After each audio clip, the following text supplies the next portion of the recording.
वक्त बदल रहा है, बदल रहे हैं हम, और बदल रहा है हमारे जीने का तरीका। लेकिन इस बदलते दौर में कितनी बदली है हमारी और आपकी फूड प्लेट? फूड सफिशिएंट देश के तौर पर आज भारत कहाँ खड़ा है? फूड सिक्योरिटी हासिल करने की तरफ अभी कितने कदम और आगे बढ़ाने की जरूरत है? इसी विषय पर जोर देने के लिए 27 फरवरी को प्रोटीन डे सेलिब्रेट किया गया। देश की बढ़ती जनसंख्या और उनके खाने की जरूरत को पूरा करने के लिए आज फूड साइंस का इस्तेमाल किया जा रहा है, जिससे तैयार हो रहा है फ्यूचर का फूड। पोषण अभियान से लेकर देश को प्रोटीन रिच बनाने तक सरकार ने कई बड़ी पहल की है। फूड फ्यूचरिज्म की थीम के साथ एक कोशिश हमारी भी रही, फ्यूचर के फूड को लेकर किए जा रहे एक्सपेरिमेंट्स को प्रोत्साहन देने की, जिससे प्रोटीन सफिशिएंट फूड की ओर भारत अग्रसर हो और देश की हर थाली नरिशमेंट से भर जाए। फूड साइंस के जरिए इस बात पर जोर दिया जा रहा है कि हम कैसे अपनी थाली को प्रोटीन के साथ साथ एनवायरनमेंट फ्रेंडली बनाएं। इस्तेमाल किए गए इंग्रेडिएंट्स पर फोकस करें, फूड फॉर्मुलेशन को समझें। Food science is the utilization of sciences like biochemistry, understanding ingredients, understanding food formulation, मतलब हमारे खाने में क्या जाता है, to make better foods that are more nourishing, that are better for the planet, better for planetary health, for environment, etc., and which can help us lead a better life. Nutrition से भरी थाली बनाने में सबसे अहम होता है production process. Food futurism में प्रोडक्शन की ट्रेडिशनल मेथड्स और नई टेक्नोलॉजी का इस्तेमाल कर फूड की नरिशमेंट क्वालिटी को बरकरार रखने पर जोर दिया जा रहा है। प्रोडक्शन बढ़ाने के साथ साथ क्वालिटी बढ़ाने के लिए भी, न्यूट्रिशनल क्वालिटी बढ़ाने के लिए भी ट्रेडिशनल अप्रोचेस यूज करते आए हैं, जिसको हम सिस्टमेटिक प्लांट ब्रीडिंग कहते हैं। लेकिन उसके साथ साथ कुछ ऐसे गुण, ऐसे तत्व, ऐसे मिनरल्स अगर हमें हमारे आज के फूड में उनको अगर हमें ऐड करना है, तो उसके लिए एक टेक्नोलॉजी है जिसको हम जेनेटिक इंजीनियरिंग कहते हैं, जो कि पिछले 30 साल से दुनिया भर में प्रचलित है। और उसके चलते हुए बहुत सी genetically modified food crops world में about 20 of them have been commercialized in different countries including India, which is of course not a food crop, which is only BT cotton, but nevertheless BT cotton oil जो है वो फिर भी हमारे vegetable oil में इस्तेमाल होता है। अक्सर घरेलू महिलाएं प्रोटीन रिच डाइट को अनदेखा करती नजर आती हैं। ऐसा करना महिलाओं के स्वास्थ्य पर बुरा असर डाल सकता है। प्रोटीन को जेंडर बेस्ड और एफोर्डेबिलिटी के मानकों पर देखना कितना सही है? वैसे तो ओवर द इयर्स प्रोटीन के तरफ लोगों की अवेयरनेस धीरे धीरे बढ़ती जा रही है, और क्योंकि काफ़ी सारे कैंपेन्स रन हुए हैं कि प्रोटीन रिच डाइट खानी चाहिए, और ख़ासकर महिलाओं के लिए तो कहा ही गया है कि भाई उनकी डाइट में डेफिशिएंसी होती है प्रोटीन की, क्योंकि वो खाती नहीं है।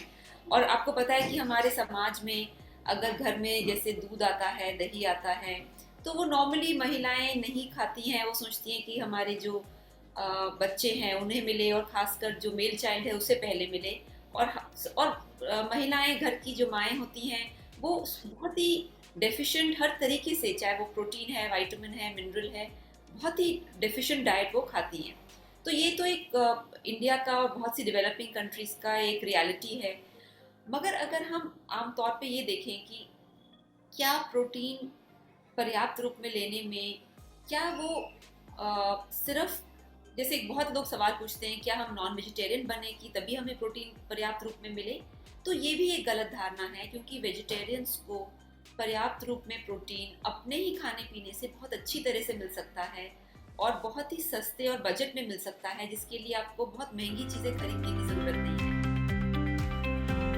फिटनेस फ्रीक लोगों के लिए प्रोटीन प्रोडक्ट्स एक बड़ी जरूरत है। आज बाजार में मौजूद इन नए प्रोटीन प्रोडक्ट्स पर सेलिब्रिटीज का भरोसा भी बढ़ रहा है। मैं एक फ़िटनेस एंथुसियास्ट हूँ और मुझे कम से कम 20 से 30 ग्राम प्रोटीन चाहिए दिन में, और पहले क्या होता था कि मेरे लिए सिर्फ अंडे होते थे या फिर पनीर, ऐसे सोर्सेज ऑफ प्रोटीन थे, लेकिन अब मॉक मीट के साथ और ऐसे ही सोय प्रोटीन जो है, इससे मेरे पास चॉइस है और मेरी प्रोटीन की जो ज़रूरतें हैं वो पूरी हो जाती हैं, क्योंकि ये गुड क्वालिटी प्रोटीन होता है. And for someone who is a fitness enthusiast like me, I need enough protein to choose from and good quality protein.